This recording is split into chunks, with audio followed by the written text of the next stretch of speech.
শিরোপা উঁচিয়ে ধরেছিল সেই এক দশক আগে। এরপর থেকেই বিশ্বকাপে ব্যর্থতার চাদরে জড়িয়ে আছে শ্রীলঙ্কা। চলতি বিশ্বকাপে দেখা মেলে দলটির ভরাডুবি। গত ৩ আসরে দ্বিতীয় রাউন্ডে জায়গা করে নিলেও এবার মুদ্রার উল্টোপিঠ দেখেছে লঙ্কানরা। তাই তো পুরো জাতিকে হতাশ করায় অনুতপ্ত দলটির অভিজ্ঞ অলরাউন্ডার অ্যাঞ্জেলো ম্যাথুস। বিশ্বকাপে নিজেদের প্রথম ম্যাচেই হতাশাজনক পারফর্ম করে হাসারাঙ্গার দল। দক্ষিণ আফ্রিকার বিপক্ষে গুটিয়ে যায় মাত্র ৭৭ রানে। বাংলাদেশের বিপক্ষেও পেয়েছে হারের স্বাদ। নেপালের বিপক্ষে ম্যাচটিতে বাধা হয়ে দাঁড়ায় বেরসিক বৃষ্টি। ম্যাচটি পণ্ড হওয়াতেই বিশ্বকাপ থেকে ছিটকে যায় শ্রীলঙ্কা। ব্যর্থতার দায় মাথায় নিয়ে সমর্থকের কাছে ক্ষমা চেয়েছেন শ্রীলঙ্কার এই অভিজ্ঞ অলরাউন্ডার। আমরা পুরো দেশকে হতাশ করেছি। আমরা সত্যিই দুঃখিত, কারণ আমরা নিজেদেরকে হতাশ করেছি। আমরা কখনো এমনটা আশা করিনি।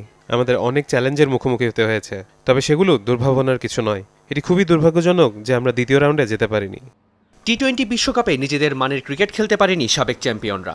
দলটির এমন বাজে পারফরমেন্সের পেছনে ব্যাটারদের দিকেই আঙুল তুলেছেন এই অলরাউন্ডার।